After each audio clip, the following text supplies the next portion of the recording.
So I'm going to introduce Tara now. I know we all know her and love her, but Tara Campbell is a writer, teacher, Kimbilio Fellow, and fiction co-editor at Barrelhouse.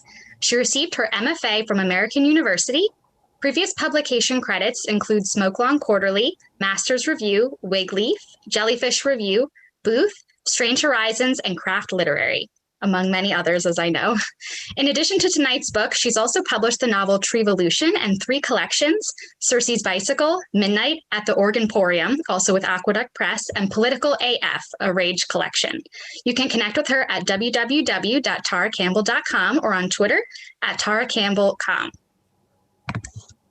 I think she'll do a reading now. I can't wait. Yes, thank you so much, Timmy. And of course, Kelly Ann, thank you for being the person of ceremonies tonight. And Zach, as usual, for the welcoming introduction.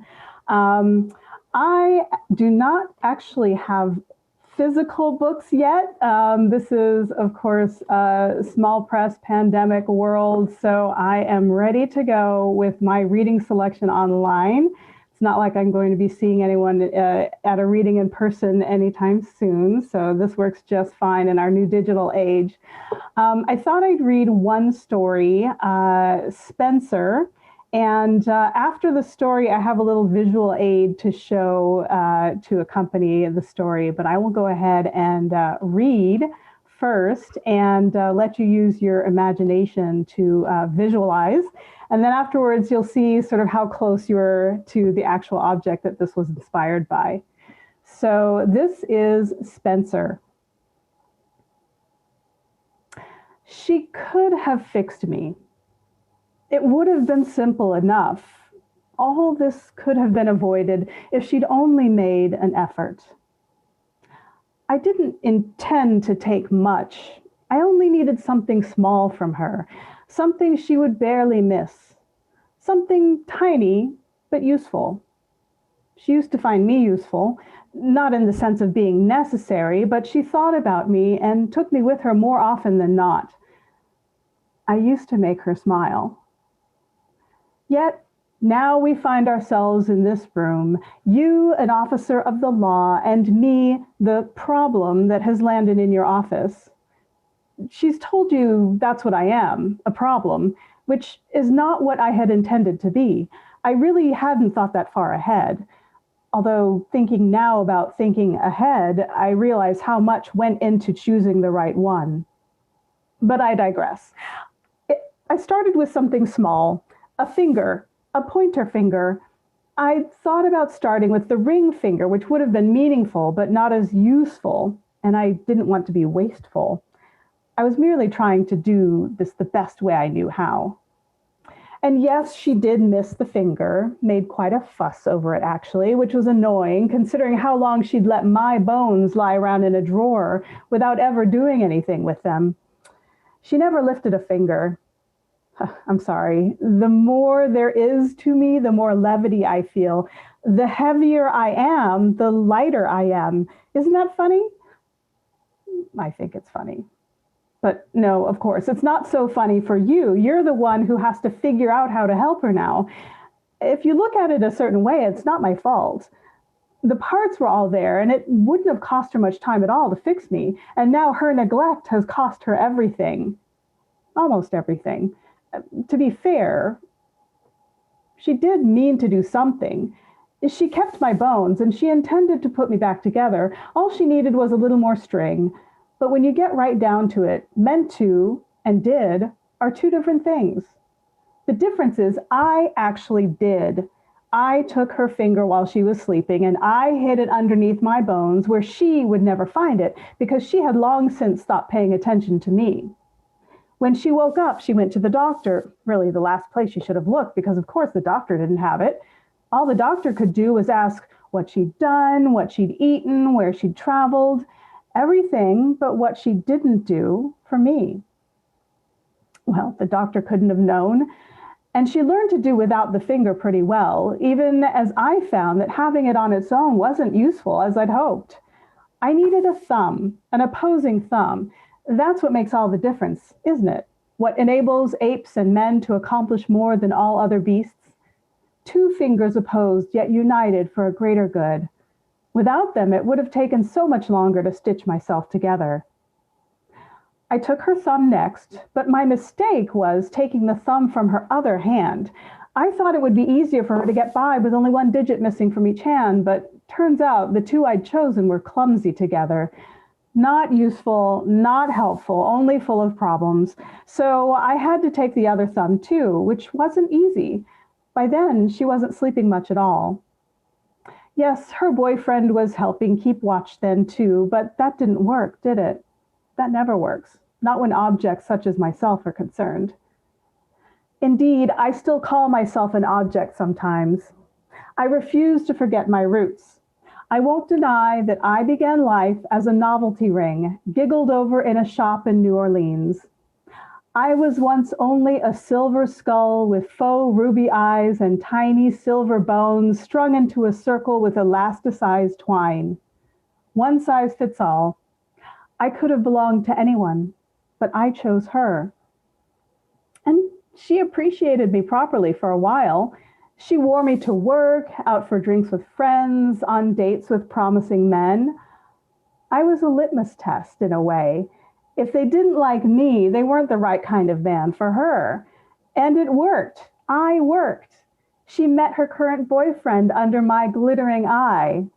And before his unbelieving eyes, he lost her to me. I fully intended to stop after taking her hands. The individual fingers weren't enough for my work, but with full hands, I thought I could find more materials and fashion them into a fitting body. I finger walked her hands through back alleys, mostly at night to avoid commotion, and searched for schools, daycares, parks, anywhere a child might have lost a toy. I wasn't choosy at first. My first body was a stout, bouncing baby doll. My second was a slender Barbie. My face fit perfectly over hers, covering it like a grinning silver mask. But you can imagine the problem right away. Anything that was proportional to my ring-sized head was minuscule compared to my new hands. And even with the strength of sturdy baby doll arms behind them, the hands proved difficult to manipulate. Another difficulty was that I could only show myself in the emptiness of night. People who saw me toddling around as a babe wanted to pick me up and cuddle me. Those who saw me sashaying along as a skull-masked Barbie wearing massive gloves itched to tear off my head, driven by nostalgic childhood mischief or dismember me for installation art. Only when they caught me did they see what I was. Invariably, they screeched and threw me down in terror, concussing me on more than one occasion. Your expression, officer, tells me you've heard the reports, perhaps taken them down yourself. Through your revulsion shines a clarity, a relief almost, now that you can see the source of the nightmarish stories. Sitting before you, I must provide a feeling of resolution for you, but for me, you can't understand how unbearable the hiding, the violence, the whole in-betweenness of my existence had become. And so I faced a choice. And so I built. At first, I filched mannequin parts from behind department stores, affixing the battered remnants one at a time. Arms to wrists, torso to arms, head on top. I found a hollow, discarded head with a perfectly sized hole in its eye to accommodate me in my elemental self, meaning my actual, not my constructed, self. The head's color didn't match the torso, which in turn didn't match the legs. The arms and legs were also different sizes and possibly didn't match the gender of the breasted torso. In fact, the toes of one foot were slightly pointed while the other foot remained flat. I walked with a peculiar tilt in my step. I found I could get around reasonably well if I covered myself in coats and long dresses and donned a hat or wig to cover most of my face. But there was always my gait. Honestly, I hobbled. At best, I got my walk down to a mere shuffle and was thus written off as an addict. For that, I was left mercifully alone, which brought peace initially, but soon enough, loneliness. As the weeks dragged on, I was that patient, mind you, weeks. For the weeks during which she retained full possession of the rest of her body, yes, except her hands, I became increasingly despondent. I was in no condition for polite society. At this point, I was something more than a ring on a hand to be ogled, but far less than a being deserving of friendship. The only souls who addressed me were barely present in their own bodies, derelicts too out of their minds to truly fathom the being they had stumbled up to meet. The only eyes that sought mine were distressingly vacant themselves. If the mannequin limbs had been more flexible, if I could have disguised myself more effectively, I might have managed to avoid a reaction of terror long enough to engage in a snippet of conversation. Might have tiptoed shyly toward a friendly exchange in some corner of a darkened pub, toward some bit of human warmth. Perhaps eventually I might have inched toward acceptance. If any of that had been possible, I might have remained content. But I could never approach places where humans congregate without my gait exciting curiosity, followed by horror. And so I built again. This time, I was no longer satisfied with second-hand, so to speak, materials. I would only be able to complete my project with resolve and at much cost, not only to her, but to both of us. For I am not as hard-hearted as she would have you believe, officer. I too grieved every time I had to re-enter her dreams, now unending nightmares, to take a foot here, a knee there, an elbow, a hip.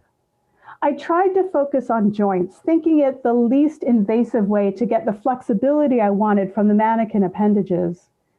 I know you humans have joint replacements. I spend a lot of time watching TV by myself, so I've seen all the advertisements. Indeed, a distressing number of them regard litigation for faulty replacements. Well, I took great care to do my research before I took anything from her, and I always left behind literature on the most dependable devices to replace what I took. I could have stopped there, I suppose, with both of us as patchwork beings, me a scarecrow of plaster limbs bending on human joints, her a jumble of steel and space-age polymers swathed in scars. We were unique. You have to give me that. We could have both remained special, novel, beautifully obscure beings. But once again, she proved unable to take care of her things. Infection set in. Don't ask me how, but she began to rot as she lived and was in danger of losing the little I'd left her. So wasn't it in the end more responsible of me to take the rest? The very last bit of her is in another office in this building, I suppose, filing a complaint against me right now. Body stolen from head. But if she were to see her body, she'd find it's not what it once was. I've had to make some alterations due to the piecemeal nature of the taking and her negligence, which resulted in infection. It's best she never knows what her body looks like now. It's not hers anymore to decide, anyway. In fact, you should let me go now, officer, before she happens upon me, before I decide to start again, fresh. And do it properly this time, all at once, instead of piecing myself together in a patchwork of scraps. Do you mind if I ask how tall you are, officer? Yes, the more I think about it, the more strongly I feel you should let me go right now. But you won't, will you? Pity. For you. Thank you. That was wonderful. I love that ending. The part about leaving the literature is just incredible. Thank you so much. That was absolutely Well, so I am, of course, dying to know, as I'm sure other people are, about the inspiration for that story. What inspired you to write that? Yes, so there is a real life Spencer, and I will bring him as close as I can to the camera. Hopefully, he'll stay in focus. But this was a novelty ring that I picked up in Colorado, actually, on a ski trip. And I wore Spencer everywhere. We had a special relationship. He also had a special alternate relationship with my husband, a little bit of, dissent, a little bit of tension between the two of them. But he and I had a wonderful relationship. But then he started to fray. And so, as in the story, I promised I would put him back together. I'd just find the right kind of twine. And I did try once, but he fell apart again. And so I just kept him, all the various bits and pieces, and promised him that I would put him together. And it has been years now. And obviously, he haunts me from my drawer where I finally scooped his pieces and put him. But, of course, drawers don't stop rings like Spencer. So yeah, this is, my worst case scenario of what might happen because I have failed to put him together after all these years. That is an incredible story. I love that you actually have the ring. So now, did other objects around your house inspire other stories then? Yes, so actually a lot of objects around my mother's house inspired stories. And she has a soft spot for our old playthings. And actually, I do have some images that I'll go ahead and share my screen. And just be forewarned, there's a big old baby face coming at you right now. So click, and there it is. So this is one of the objects in my mother's bedroom. And so she would keep these creepy parts and dolls around, meaning to finish, well, that's a different thing, but meaning to finish and get them fixed. And, she was a knitter, so she had lots of heads around for displays and dolls lurking behind wrapping paper and behind jewelry and things of that nature. So all of these objects, of course, stuck in my mind. And, I would kind of laugh and we would just tease her about them when we visited. But obviously, they made an impression. And so those types of things inspired my stories to a great degree. Wow, that is incredible. It's funny because, I had the honor of blurbing your book, so I've read the whole thing. And recently, my neighbor decided to gift me her daughter's collection of dolls from the attic. And it's been very unsettling after my experience with your book. So I'm like, thank you. Yeah. Now, I love to know sort of in terms of crafting the collection, did you know this was going to be a collection? I mean, it feels so cohesive, even though each story is individual. Sort of, did you come up with that as you went or at the end? Or Well, the dolls basically forced their way into my writing. But at the time, I did not know that I was working on a collection. It's just that I had this obsession that I just kept coming up with storylines for how these dolls could, as they had sort of forced themselves into my head, how could they force themselves into other people's lives?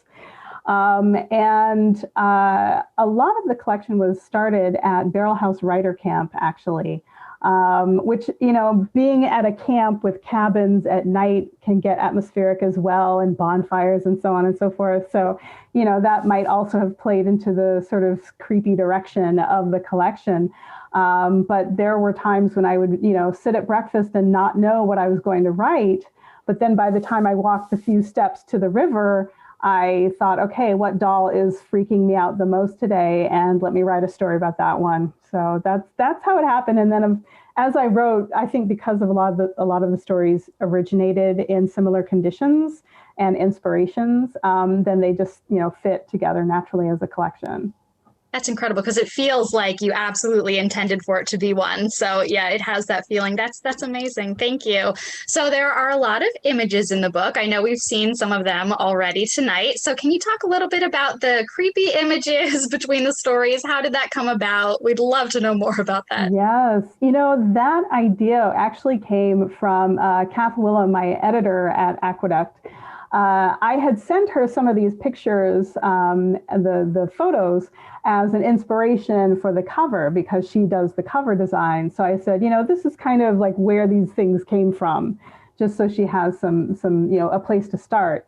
And then we had so much fun rating the free stock images libraries for other creepy pictures. She's like, I have to use some of these in the book as well. So there are interstitial photos. Each story has a photo that's associated with it. And some of them I just can't even look at.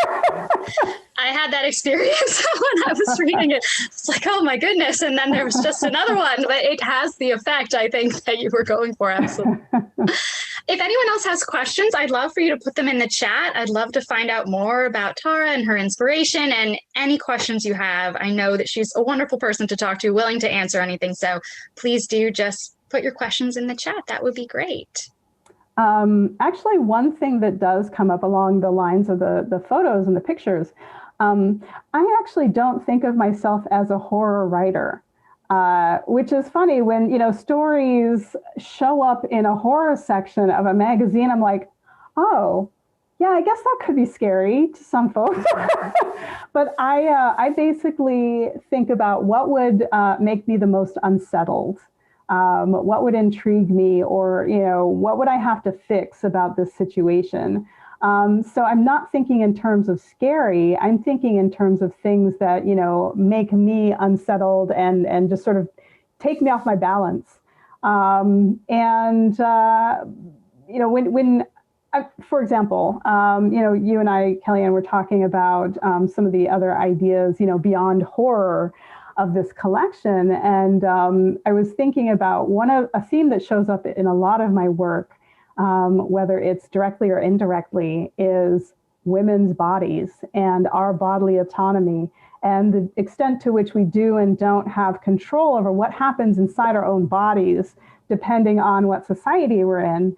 And so my last collection, Political AF, was more directly engaging in that topic. But as I look at these stories, I think I'm also working them out in fictional form. And, the first story, for example, The Box, it has to do with dolls who find out they're pregnant. And they are given a choice, but it's kind of a forced choice in terms of what to do next and how to manage this pregnancy that is painted in horrific terms for them. And, I think part of that came about because I have never had a child. I've never had a great desire to, be a host organism for that particular project. And I don't know, I think of it as body horror in its purest form. So, obviously I'm not the maternal type, but, we deal with these functions of our bodies that if some other civilization were to come and look at how we do things in terms of reproduction, they would be horrified. And we just sort of, well, it's normal, it's natural, and I think about the xenomorph in Alien, for them, that's normal. We freak out because we're not used to like things exploding out of our abdomens, but that's normal for them. So, I like to play with, well, what do we think of as normal and how can I change that just a little bit to make it seem completely out of this world, even if it's still on planet.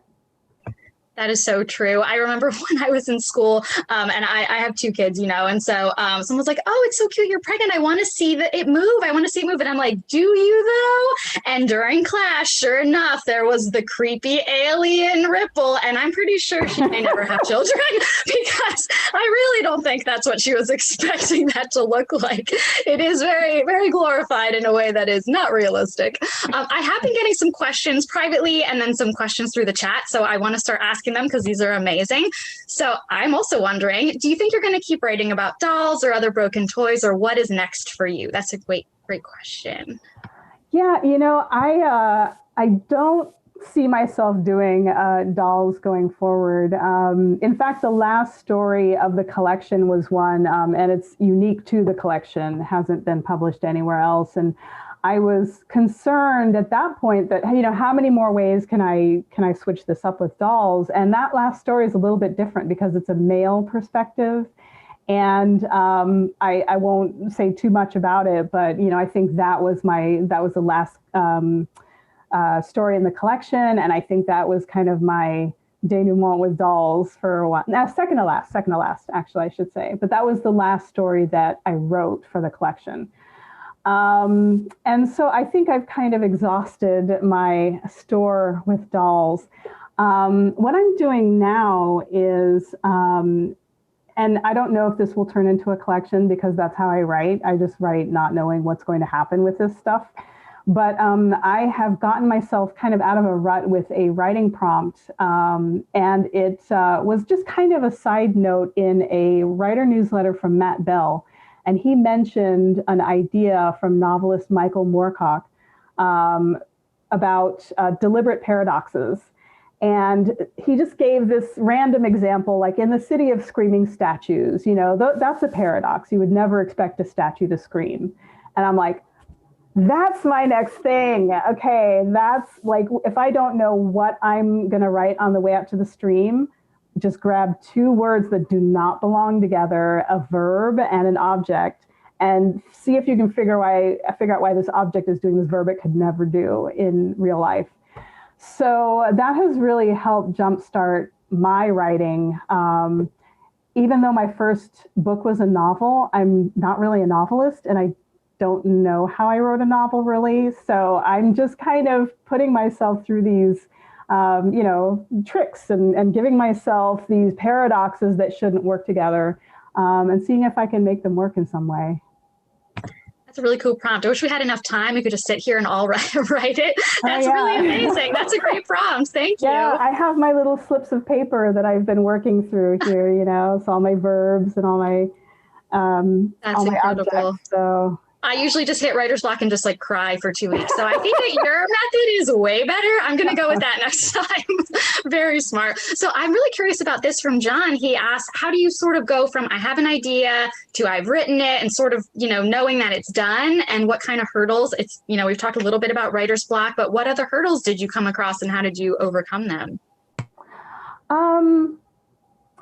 I think it was really a matter of questions. I think that's what fuels my writing. I tend not to be able to write about something if I feel I know why something is happening. And so the TreeVolution novel came about, for example, because I heard a report on NPR about scientists that had devised a machine that could translate the water level of a plant, or of a tree rather. And so they could hook it up and hear the circulatory system, and the tree could tell us if it didn't have enough water to drink. And so I started thinking, wow, what else would trees tell us if we could understand them? And how could we, sort of jerry-rig this device to hear other things the trees are, and what would they want to tell us? And would they really want to share with us, or are they just pissed off at us for everything we're doing to them? So, well, what are we doing to them? So all these questions came about that spun off all this research. And I just kept writing into the questions. And I had so many questions that it wound up being a novel. And so I think I need to find something that stumps me.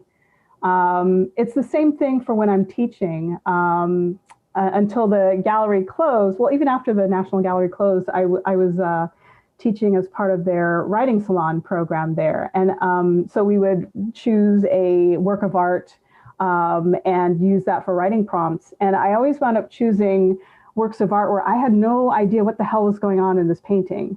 Because if there was a storyline that was too obvious, then, well, what are you going to write about? What are you going to speculate about? So I'm like, I'm mystified by this work. I have no idea how to explain it. That's what I'm going to use because I don't know. I need someone to help me figure this thing out. So really finding things that I have questions about and I cannot figure out, that tends to result in the most writing for me. It's funny, part of my PhD was I needed to read this book about, what is a short story, which long and short of that book, no need to read it, nobody knows, is long and short of it. But I actually think you might have just discovered it, which is like, how many questions is the piece answering? And if it's a short number, it's a short story. And if it's a big number, it's a novel. So I think we just solved it right here. Our work is done. Yeah, it's done. I love it. Close the Writer Center now. We don't need it anymore. That's great. That's what we need. Do you have a favorite story? And I'd actually like add on to Mina's question to think about, do you have a story that was the most trouble as well? So sort of which one is your favorite? Is it the same or different? You know, which one was the real struggle for you, if there was one? Oh, interesting. Well, I don't have children, so I will treat my stories that way and not choose between them. But there is one story that I did wrestle with, and it is the box in terms of like my normal shtick is bodily autonomy, right to choose and all this. But in the box, I kind of flipped the script in terms of the direction of the coercion. And so, making it sound awful to keep this thing in you and encouraging getting rid of it, which is not normally the way we experience coercion. Now, people would, beg to differ, but so I was uncomfortable with the direction of the coercion in the box because I was not comfortable with the idea of someone being encouraged to, take it out. Someone can choose to do that, but when someone is being coerced to do that, that was a problem. And that was going on in the box. And so I was really sort of wrestling with that in my mind. But I decided to keep it that way because it made me unsettled and uncomfortable. And I thought that's what this story is all about. It is about uncomfortable things and stepping out of my comfort zone in terms of which direction I'm advocating. So yeah, that was something I sort of went back and forth on in my own mind. That's fascinating. And then sort of the next question, I think, kind of relates to that of ordering the stories. Like, did you want the reader to have a specific feeling right off the bat? Like, okay, this is this feeling I want you to feel. Here we go. Did that build? Sort of what were you going for in terms of the order of the stories? Yeah, I think in general, both on a micro and macro level, I tend to sort of let people glide into the story. Like the beginning of the box doesn't sound like you're going to come into this moral quandary, right? It's very playful at the beginning. But then toward the, like the first third, you're like, oh, this is going to get dark. So I like to do that on a story by story level. And I also kind of like to do that with my collection. I don't like to start right off with like, I'm going to throttle you with my subject matter right from the beginning. But I like to, give readers an entree, then take them deep. But then by the end, sort of lift them out a little bit, give a little bit of hope at the end. And so I'm hoping that that's the kind of reading experience folks find in the collection. I certainly did. And it's funny, the next question kind of relates to that as well, sort of balancing unsettling things in the story with humor. And I love the question, are all the stories in the book funny? Because having read the book, it makes me wonder, like, what exactly does that mean? Like, it's such a complex word in this book. So I think that's a great question. Yeah, sort of how do you balance that humor with sort of these creepier elements or, darker elements? Yeah, that's probably why I don't consider myself a horror writer because I generally start quirky. That's just where I am normally. But then as I think about, what would it be like for, a boy who actually was made out of wood becoming flesh? Like, what does that mean to have flesh if you haven't before? And so I start to imagine the actual physicality of it. And it's disgusting. We are disgusting creatures, especially if you've been made of clean wood before, clean lines, you're dry, we're gross. We have lots of fluids and like things come out of us and things have to go in us and it's disgusting. So I start writing, my premises might be light, but as I work into them, I discover the darkness there. And then I grapple with it as I work through the story. So I think that's how, it usually starts with more humor, but then, you start to figure out how messy everything is. Nothing is as simple as it seems like, not even this. This gets messy when you really look into the psyche of a skull ring with a crown on it. Why is it wearing a crown? What does that mean? So yeah. I find that's my sweet spot, sort of writing from a place of humor, but digging in to find what's really wrong there. Absolutely. And then when you're writing a story, do you finish it? This is another great question. Do you finish it, like finish one story, go to the next story, finish that story? Do you move around? Is there sort of like a draft all at once, then go back and revise? What's your process? Yeah, I like to have multiple things moving at one time. I think it's kind of like a security blanket for me in a way. It's like I don't feel like I'm stopped on this one project and I'm a failure and nothing else is working, you know. So I tend to write things. I write where the energy goes. And I also I am in a couple of different writing groups, critique groups, and critique groups are the most amazing thing. And the Writer Center can actually help hook you up with critique groups. So look them up, check them out. So I will have something like that's being read in one group while I'm working on another thing. And then, you know, yeah, I usually have multiple projects juggling at once. In terms of writing, I'm trying to think, usually one or two sessions. Like once I get an idea, I sit down and I tend to write, this, you know, I write short usually. So usually maybe two sessions, like maybe I'll start longhand and leave the very end off because I don't know how it's going to end. And then I'll type it in, and then in typing it in, then I figure out how something is going to end. So one or two sessions is usually what it takes just to get a draft. But of course, it's far from finished when it's a draft. That's really interesting because I do the same thing. I never know where the stories are going. For me, if I know where the stories are going, I'm not interested in the story anymore. Exactly. I don't want to know until I get there, else why would I write the story? Exactly. Yeah, Jason, my partner, is like, but how can you do that? What's the ending? And I'm like, I don't want to know.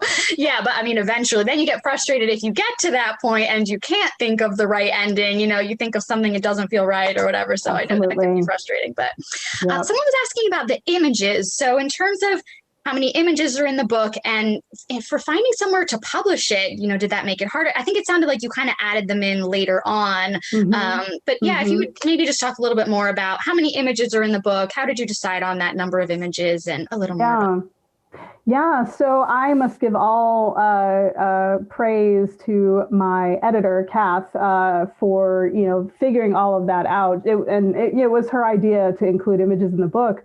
I just handed over a manuscript. I didn't realize, or I didn't imagine it with images in between the stories.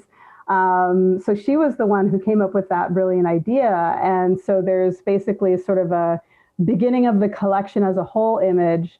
And then each story has its image before the story appears. And I mean, all credit to Kath because she was the one who shepherded that project. One is actually her daughter's drawing.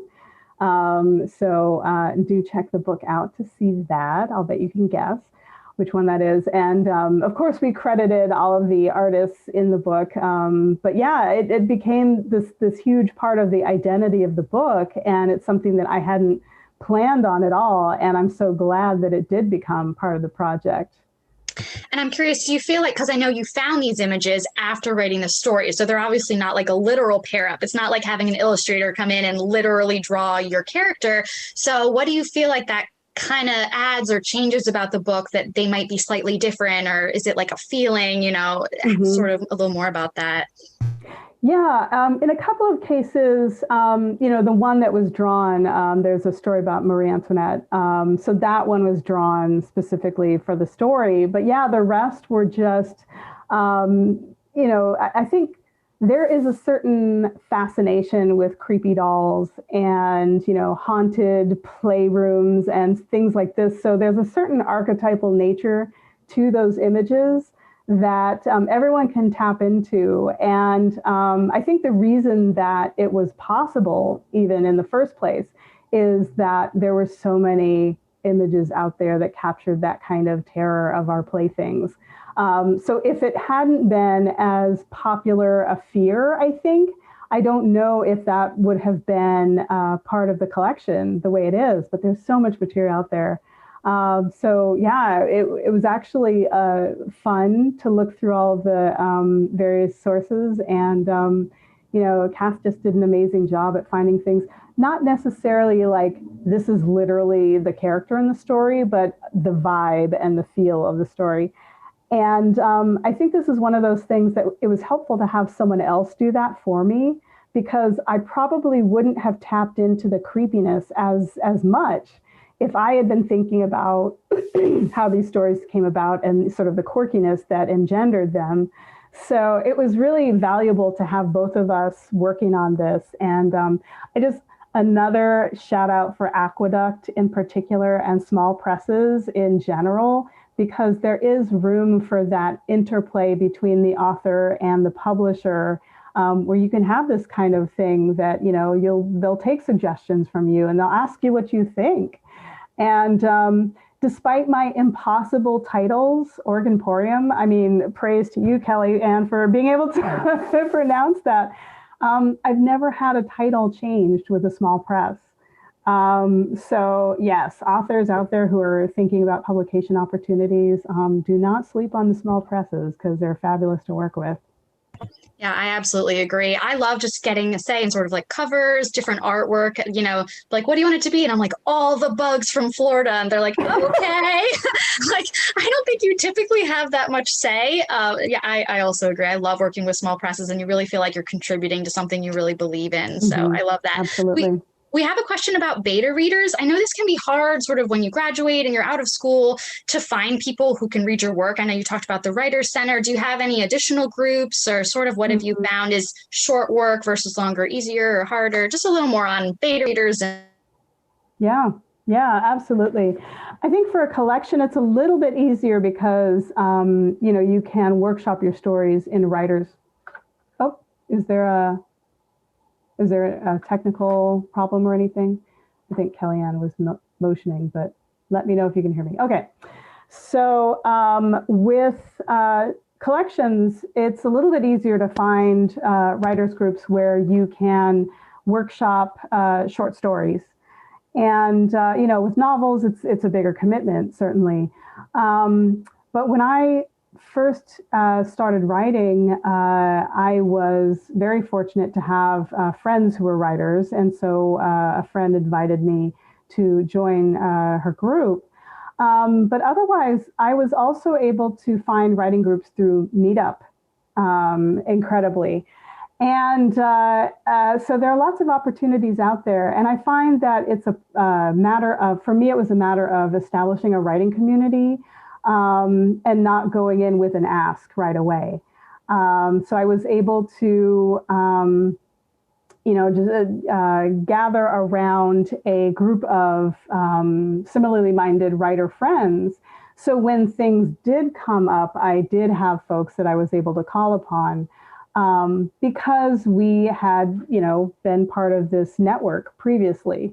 So I would say, as you're working on things, it's a great time to start cultivating those networks, because then you have folks who know your writing, who are happy to help you, hopefully, and, folks you can turn to for things like beta readers. If I missed your question, just, include it again in the chat, because I would love to hear about the launch video. I've never made one, but it's a really interesting way of doing things, especially when you have so many awesome images. So I'd love to just hear more about creating that. Yeah, that's something, another thing I would not have done necessarily unless we'd had this collection of images that, were going into the book. And I had gotten on this wild hair about making interactive stories and video stories. And there, of course, is almost nowhere to publish these things. Heavy Feather Review has published one, Heavy Feather. But yeah, I was spending all this time working on these stories and making these videos in PowerPoint just because I thought they looked cool. This is how I do things. I don't do things like because I am going to publish this specific thing. But all of that work did come in handy for the video, for the promo. Because I had all these amazing images, and they freaked me out, so I wanted them to freak more people out. So I put together the video in PowerPoint, and had to stay up and bleary-eyed learn how to get it into MP4 format with the timing correct at the end, and all the little this cuts off when too soon. And anyway, Yeah, so this is another thing that came out of work that I had no idea how I was going to utilize it beforehand. Kind of analogous to sort of forming your writing groups before you have an ask, so that when I did have a project for which I needed a video, I already knew how to do it. So there you go. That's great. And I saw a question about sort of where should we buy the book? So I know it's answered in the chat, but maybe if you sort of want to go into more detail on that. I know that a lot of people listening probably are wondering that same question. Yes, well, I will put the link in the chat again, but I do have a website specifically, or domain name, specifically for the book, cabinetofwrath.com. Somebody asked, and so there are links to where you can buy the book from there. You have some options. You can buy it directly from the publisher, which is always wonderful. If you support Bookshop, which supports local bookstores, you can buy it from there as well. So you have some options. And I did see a question about how I came up with the title. I was just looking for something that gave us the feeling of claustrophobia and being trapped with all of these nightmarish little creatures. So cabinet. And at first I was wondering if wrath was over the top. But I think, like, I don't see myself as a horror writer. I was probably underestimating the creep factor of some of the stories. And it, you know, if this guy is going to steal my body from me, yeah, that's pretty creepy and that's pretty wrathful. So yes, wrath worked as a descriptor there. So yeah, I just really wanted to be sort of trapped with this horror in this collection.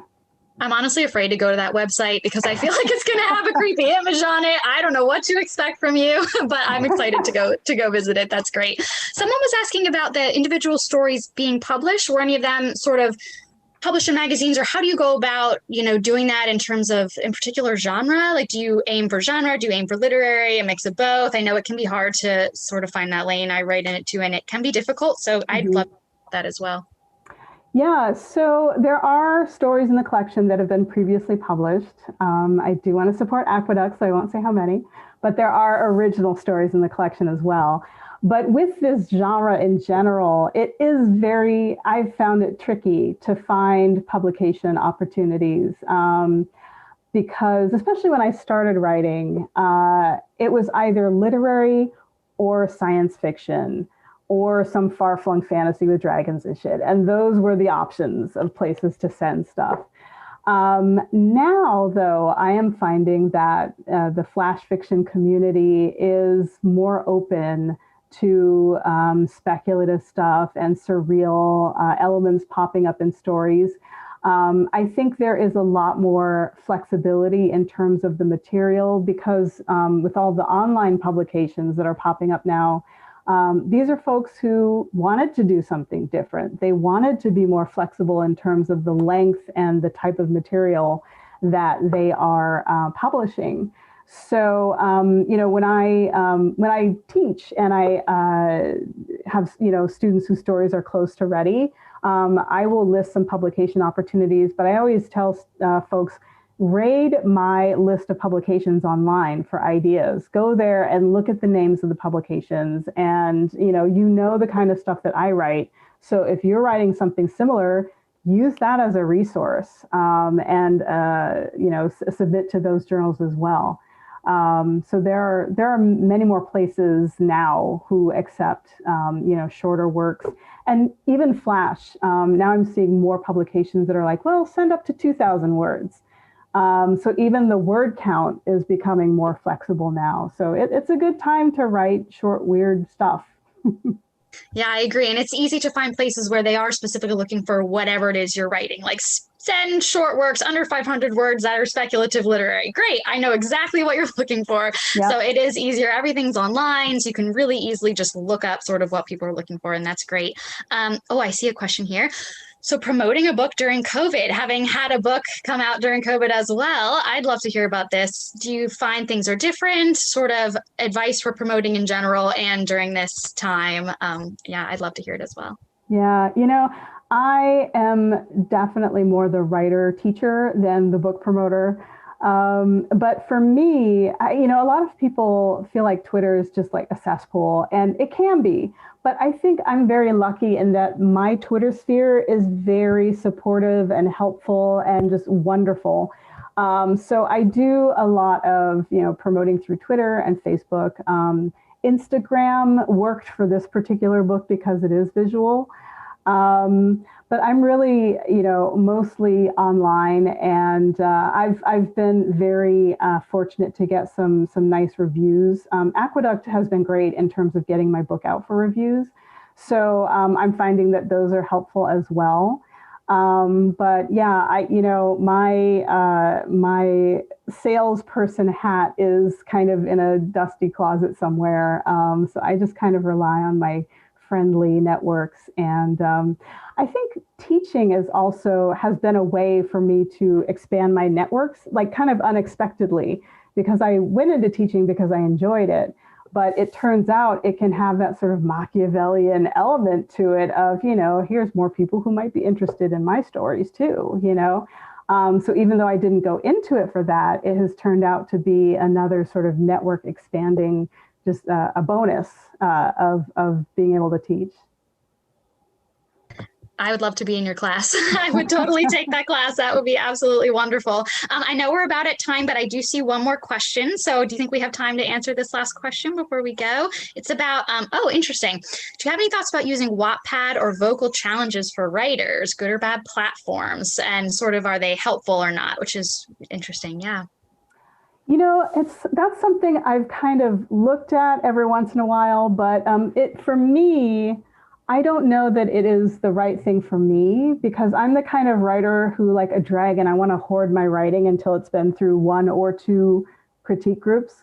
And with Wattpad, at least, I don't know vocal challenges, but with Wattpad, it seems like people just say, hey, here's what I wrote today, boom, put it up there. And I'm like, wow, I don't have that kind of chutzpah personally.